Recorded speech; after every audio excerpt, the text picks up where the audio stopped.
Hello to everyone. I'm Jean-Marc Jezekel, a professor at the University of Rennes and Vice President of Informatics Europe, and it's my pleasure to welcome you in this seminar on gender equality in informatics. I'm sorry, Elisabetta Di Nito could not be here, so she asked me to do it. So it's my pleasure to welcome you.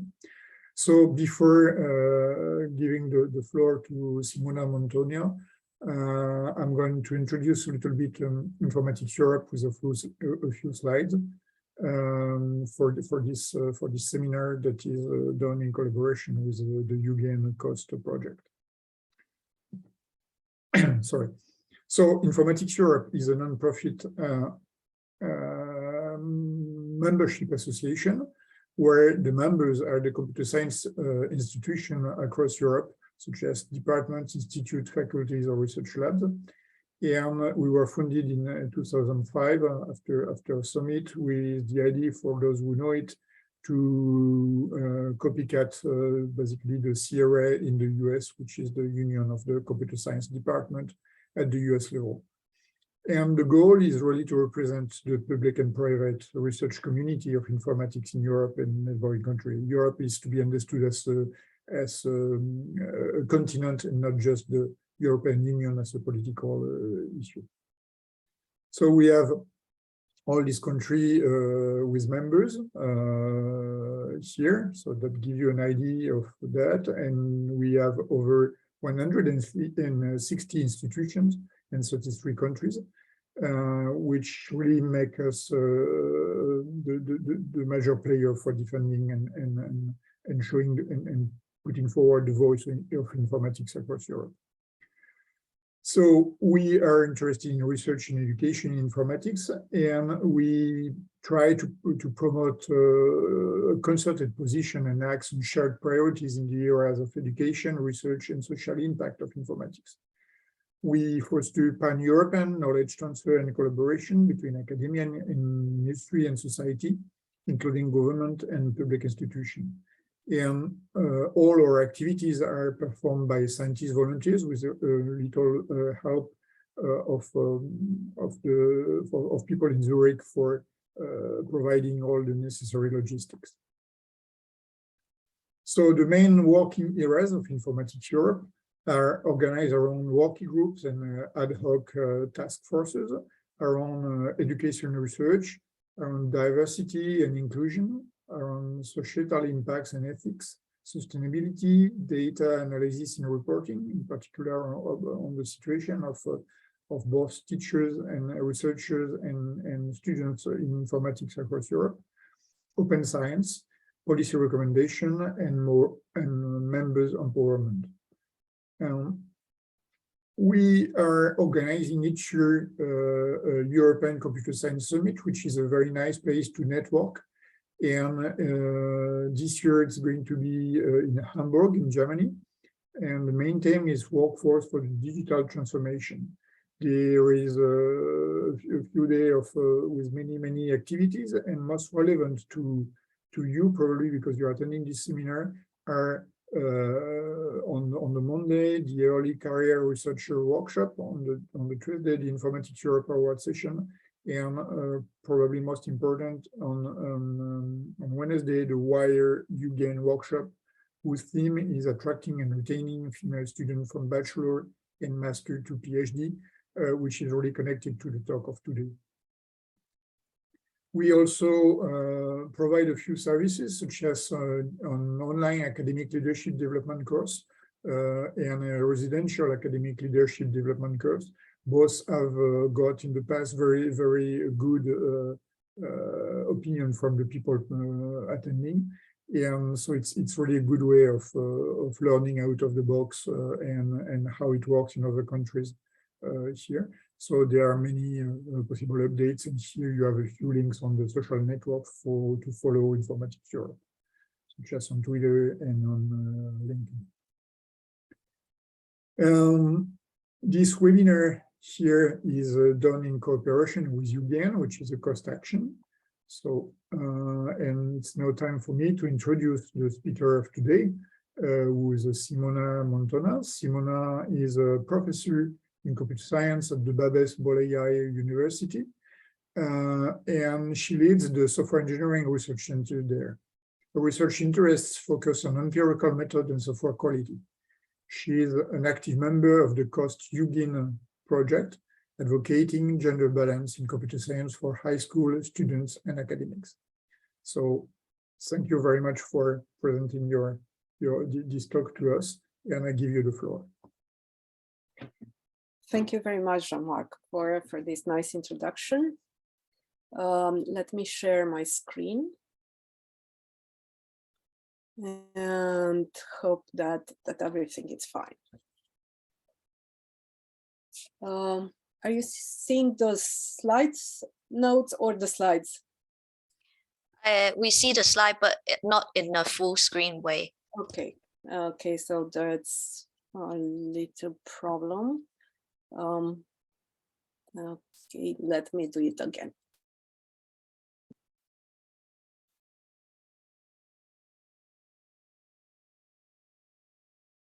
Now? Still the same with 2 slides. Oh, okay. Now it's better. Yes. Thank you.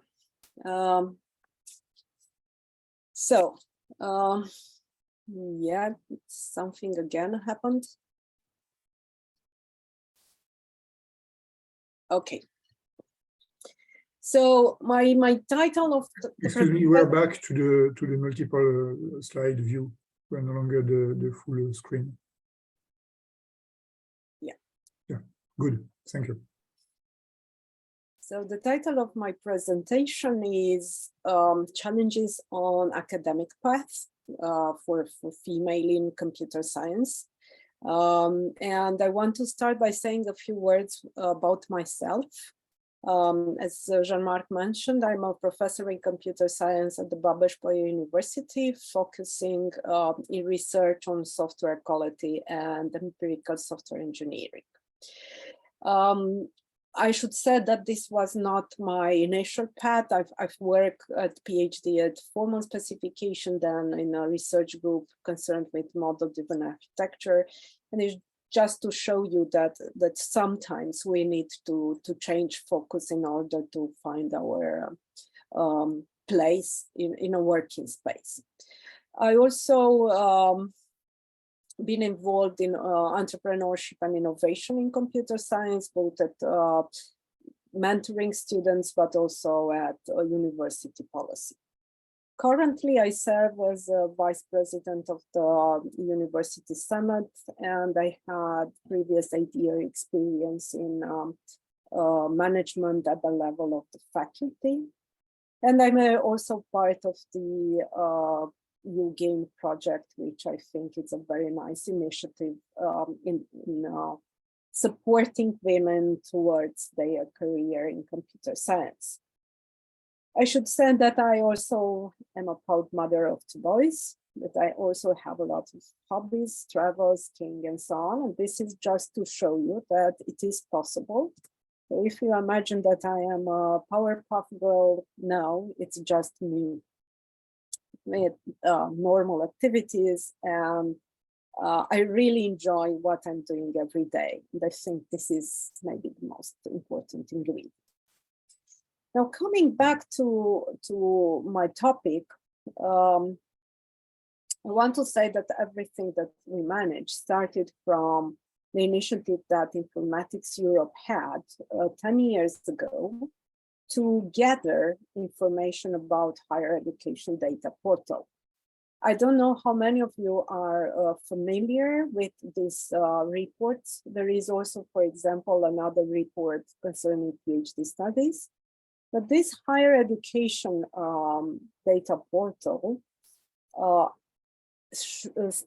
collected from 20 countries different information, or one type, which is quite interesting for us, which is gender information. So at the beginning of 2020, I started looking and try to compare what these statistics said for different countries. And I want just to give you a snapshot of that. I started looking at bachelor level. Here are a few countries that I know that had initiative in supporting female, or that are well known for their IT development, such as Estonia, right? And we look first at bachelor students that come. So this is the first year enrollment, the percentage of women that starts studying computer science. And there are different types. As you can see, Romania is green, and it seems that we are doing great. I don't want to brag. This has its own benefits later, you will see, but not. This is not the purpose of our study. We also look at the degree awarded. So they started, but do they drop out? How they finish, and so on. And as you can see, that the graphs are not the same. So there is a difference how they start and how they leave. Now, what struck me here is, for example, what happened in the Czech Republic, where if they started, the Czech Republic is the orange one. They started from 10% and managed in 2018, 2019 to reach 18%. So that was, okay, it doesn't seem much, but it's almost double, right? So maybe you know from previous webinar where Bara Buchnova presented about the Czechitas, which is a very nice national initiative in Czech Republic. What happened at the master? And the master, again, we think that there is no pattern like in bachelor. So if we look at the students who are in master, we can see, for example, the same raise in Czech Republic. We can see, for example, in Estonia in 2014, until 2015, things were dropping down, and then something happened and started improving. So there must be explanation for it. And also something similar happens in degree or awarded, although you can see that the graphs may become a kind of variations. And also the Informatics Europe portal provides data for PhD students, which is very helpful if we think, because up to bachelor and master studies, we cannot see that we can talk about an academic career path.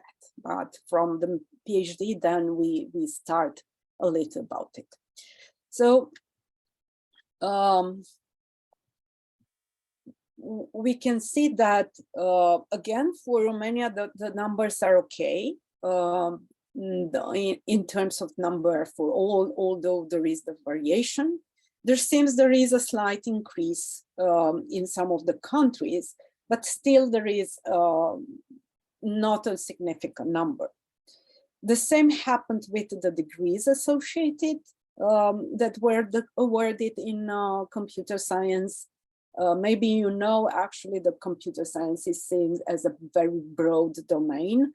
There are different specialties that are associated with it. If you look at the report and at the data portal, you will find which kind of specialties were actually included in this computer science domain. One thing that I want to mention is, for example, that we manage for one even to exceed 50% in the numbers of PhD degrees awarded. So actually there is the normal where we should be around the 50% in terms of female graduates.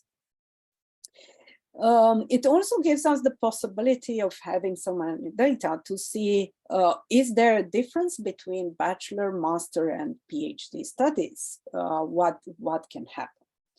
And looking at these graphs, actually for Romania, the data are available only from 2014, 2015. That's why the graph seems only half of them.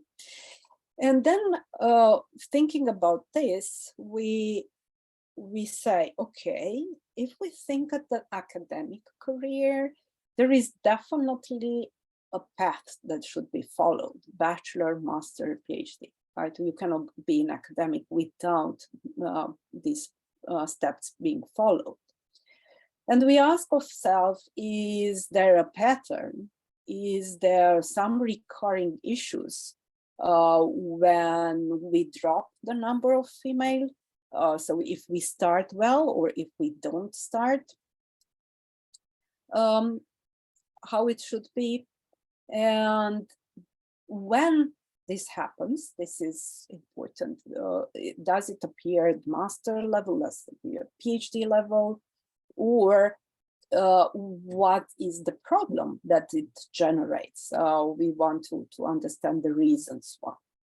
So having this in mind, we starting doing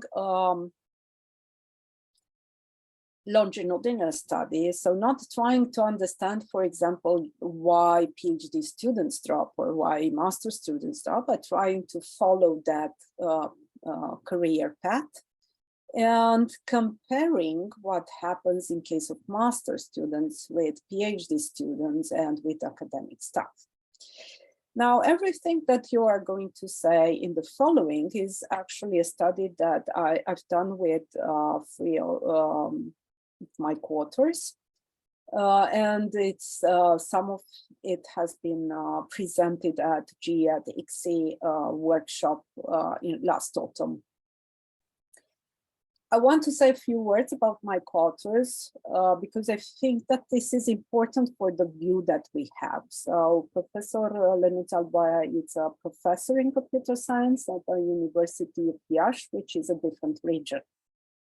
Ioana Todoriciu is a young PhD student in computer science, so we had that part covered. And Katrina Zaharia is a PhD student from sociological sciences, so because we had this trying to understand what and when we also need a social aspect of the problem. What we've done is try to compose a set of questionnaires that we want to address on different levels. See and understand the problems, see and understand the motivation, the attractions and the challenges of this career path. And the questionnaires are also available to a replication package that you can find, and I think might be useful to be used in other contexts, in other countries, for example. So starting with the answers from the questionnaires, we actually went and tried to understand two important questions, which is the attraction. So female who are choosing the academic career, why they are making this choice and what keeps them going, continuing, going to the next level. And the second one is to try to understand the reason for dropout, why they give up on the way, on the path somewhere. The answers were in form of open answers, free text. Then we apply open coding to it in order to be able to let the respondents express themselves. And then open coding helped us to try to categorize their problems and their motivations and so on. So the first thing that we look at, I said, is what makes this career attractive for women, what they will be interested in pursuing such and staying on this path. And the graphics here compare the current motivation. So for example, for master's students, we asked, why did you decide to follow a master's program? And if you decide to continue with a PhD, why would be the motivation to do it? Now, as you can see, in choosing a master program, the personal development is overwhelming as a response, right? So it seems that very important to at that stage, at that age, to consider personal development. Then the interest for continuing with the PhD declines significantly. So there is not so interested in continuing this research academically. Now, if they decide to do so in the future, if a master students decide to take the path, it's most of the cases it was, these are the activities, I'm doing it for the activities that I will do, such as teaching, researching, I want to mentor younger students and so on. And then, as you can see, the importance of the arguments, some are quite distinct for current and future situation, both for, and also for master and PhD views. I just want to notice the gray bars are feelings. So definitely when a career is chosen, passion, determination are quite important arguments. We also ask if they see advantages of the academic career, so which give them a better personal view, for example. And in case of master, the career is overwhelming, let's say better chances for better jobs.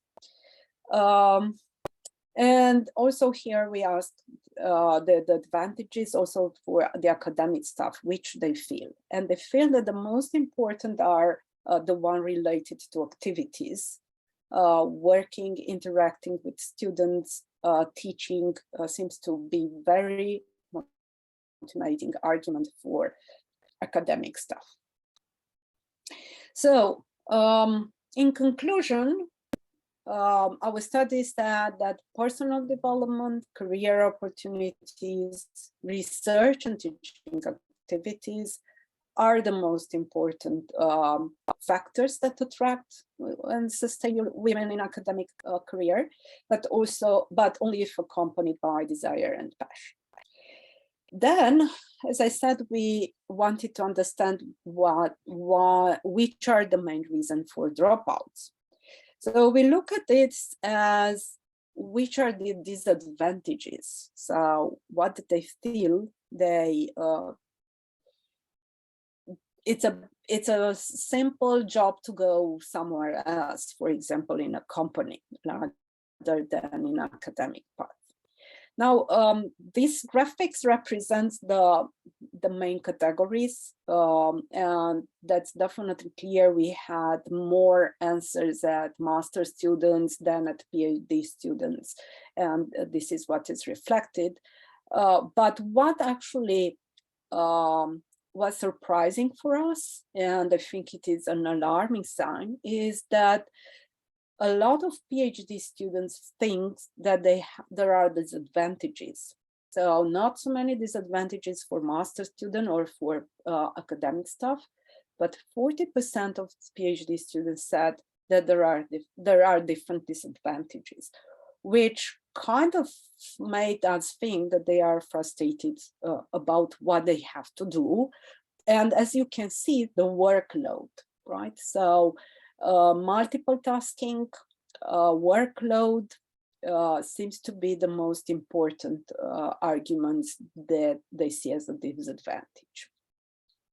Now, if we look at feelings, they do not seem to count so much. There are career and workload are bring more disadvantages than feelings, but we do, when doing our study, we thought that the way they put it, the words they have chosen are very strong, and they transmit something very important. So overwhelmed, disappointed, stress, frustrated, which definitely do not help staying on the academic career path.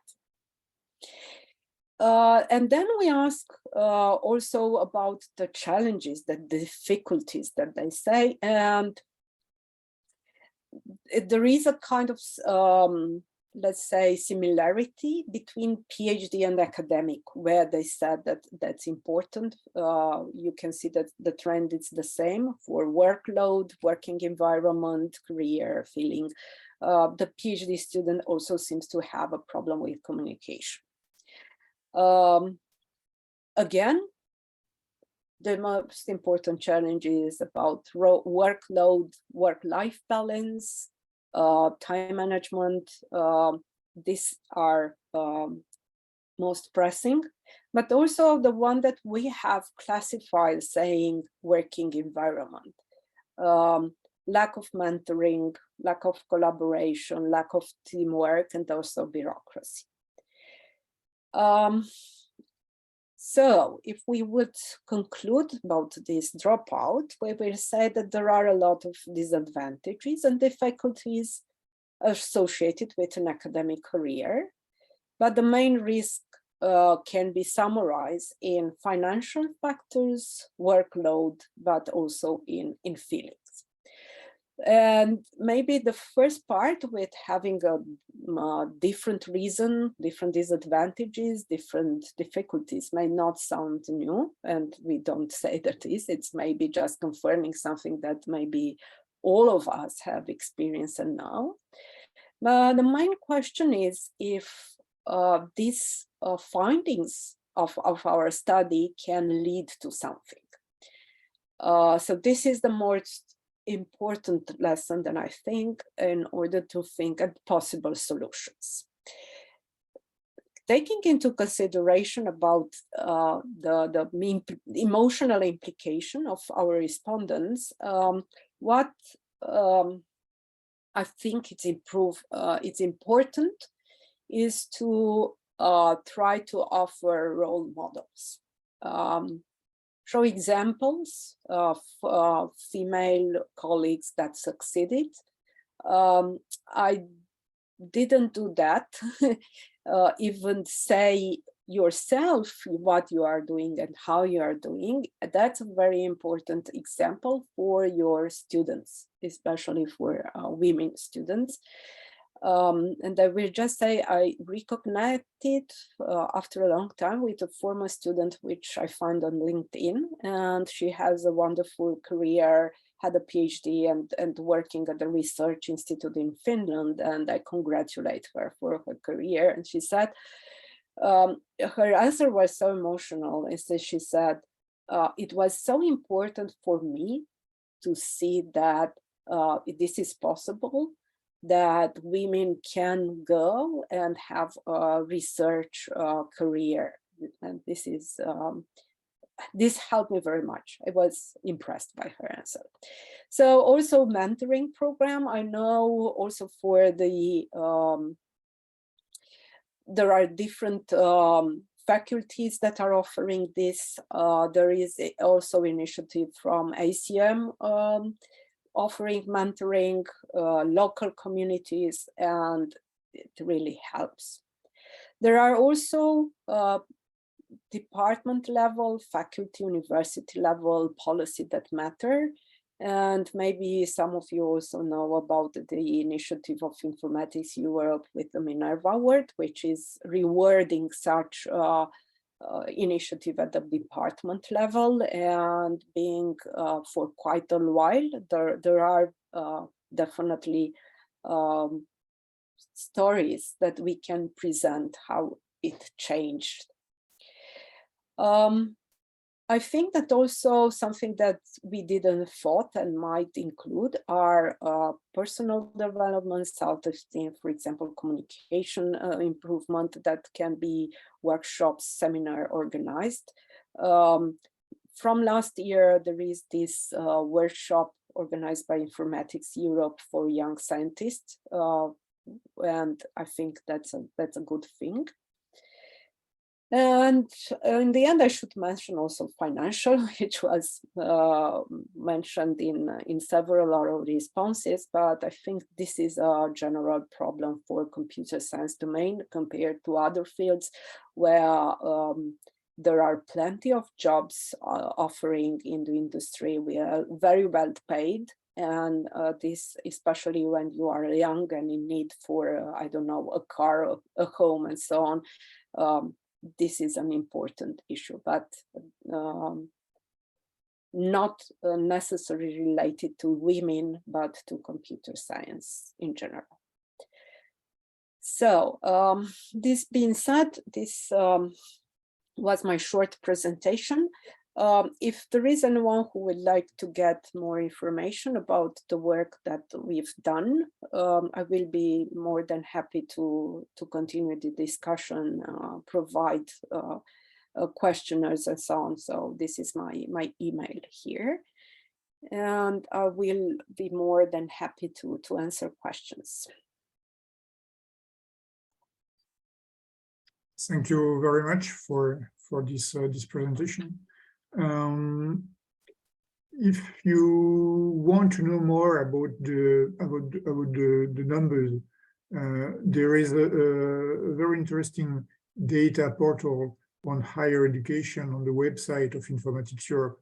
So anyone who would be interested into, working on the numbers and basically extracting knowledge from this number, you are just welcome.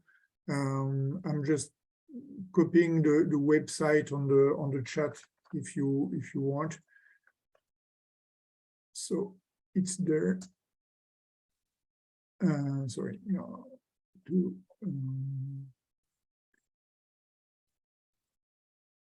it's there. So you can if you're interested, you can just look at these numbers, and there is a huge amount of work to get these numbers.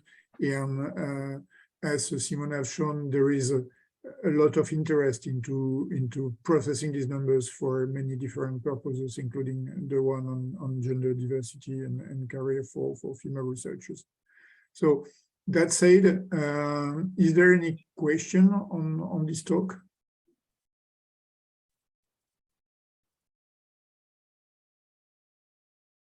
I don't see any hand raised, but maybe you can also directly talk if someone wants to.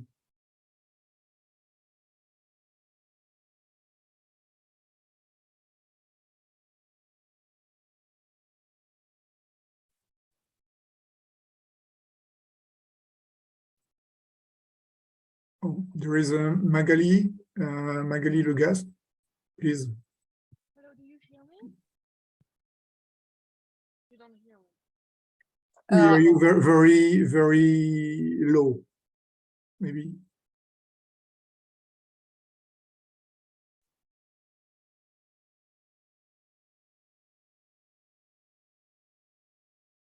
So I think if you can bring the microphone closer. Is it better like that? Yes. Okay. Thank you for this presentation. Some of the metrics you showed about what women are complain about are things such as workloads and stress, and there are things that can be gender specific, but workload and stress seems that it might be general for everybody. Do you have a comparison about how the men feel about that, and if women are more impacted by those factors than the men? Yeah, that's a good question.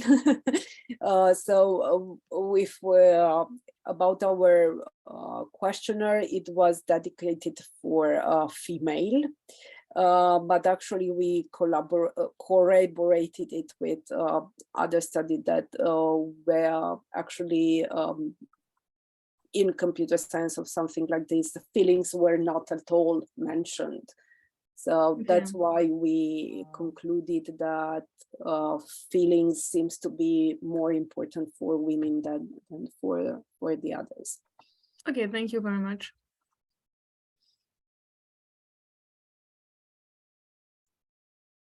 Thank you, Magali. Is there any other question? I'm sorry, I was quite curious, Magali, where are you from?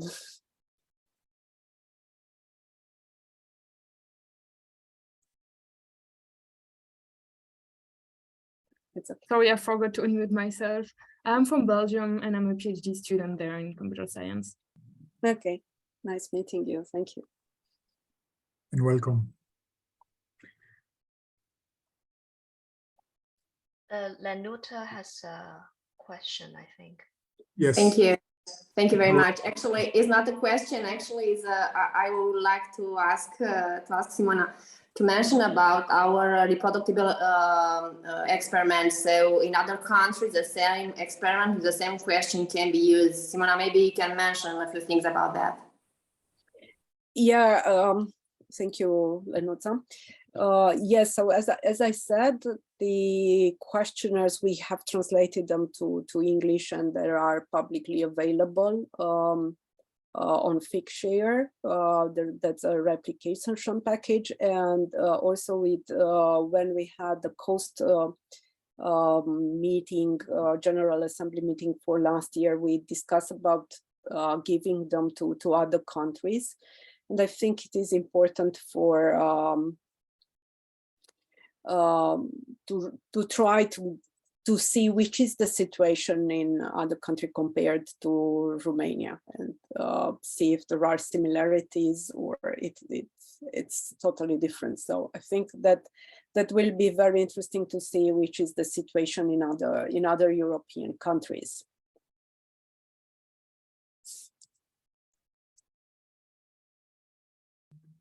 Any other question? Maybe if I can pursue the previous remark, I'm wondering whether the situation is that you describe here is really something specific to, let's say, Europe and probably it's the same in Canada and the US. But it might be a little bit different in other countries outside of Europe, such as, for instance, in Tunisia or Indonesia, where, on the contrary, there are many more women in computer science teaching, and there are, of course, cultural factors and emancipation through the studies. But my question is probably the fact that there is something which is linked to the social environment that might differ with other culture. Did you, I mean, try to look at these other countries where women are prominent in computer science to know or to identify the factors of difference with the rest of Europe?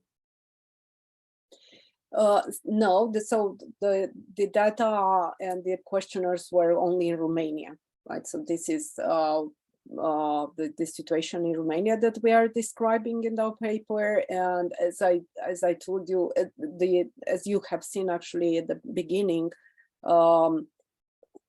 statistically, it seems that we stay very well compared to other European states, and I'm sure that there are differences. For example, something that it's not in the report, but we know from our personal experience is that a lot of master students are working in the same time, right? So the workload might come from there, and it might not be a similar situation to, I don't know, if they are doing the master program in Switzerland, for example, right? But definitely the cultural society background plays an important role, and I think this will be the next step, which might be very interesting to try to compare different countries in Europe to see then if there is a similar pattern or if the differences are very big from one country to other. And even maybe with, I would suggest also to compare with some of the countries outside of Europe that seems like outliners in a sense, because there the proportion is reversed. So that's very interesting to understand why.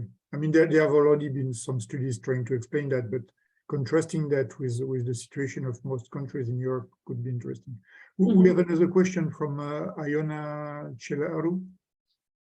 Please go ahead. So I was wondering, when you say feelings, what is that exactly about? Okay, so this, when we sense it, it is what we thought it is the best way of grouping together or finding a name for the category, because we look at the answer, and then when you do open coding, you try to process the words that are there, and we put in that category different words such as desire, passion, pleasure, ambition, passion and ambition, I think, and desire were the most obvious one.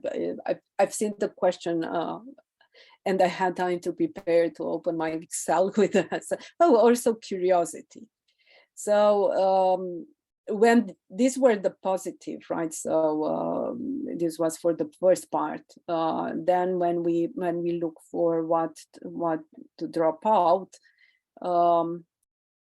then, as I said, frustration, stress, and so on, effort, that were the most common one. Okay, so I think I got it. Another thing would be the fact that you said that the study was conducted during the pandemic, and you did the comparison with another study that was more general, like gender neutral. And was it that performed also during the pandemic, or maybe the results or the outcome could have been affected by the fact that we were in a pandemic and in lockdown? Do you think that's a possibility? Yeah, that's something that we actually didn't thought about because we didn't target it. If you are working online, if you had, I actually feel that some of the people find that it was easy to do it online because they don't have to waste time on ways on. So actually, sometimes only the accommodation to the online took longer, but not the pandemic itself. So yeah, this is one thing that we didn't thought about. Good question. Yeah, we should have. Thank you. Eva Susanna Jenkuzova, sorry for mispronouncing your name probably. You also have a question, please go ahead.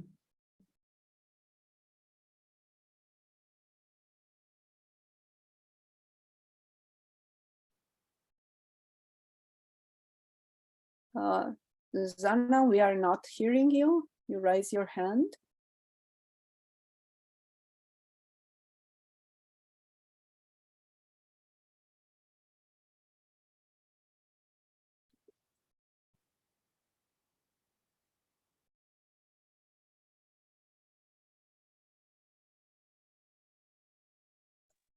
If you have trouble for asking your question, you can maybe write it in the chat, and I will spell it out.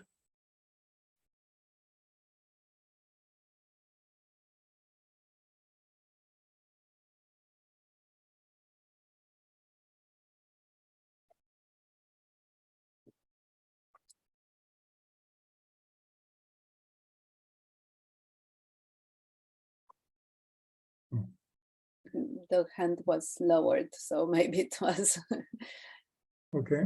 just a mistake. Any other question? So maybe we can end this session here by thanking again very much Simona Motogna for this very nice talk, and hope to see you soon in CSS for the UGAN workshop at least. And there are many other events such as the early career workshop. If you cannot attend the 3 days, you can also register just for 1 day of one of these events. You feel free to do that. So thank you very much again, and we are going to stop here. Bye. Thank you, everybody. Thank you.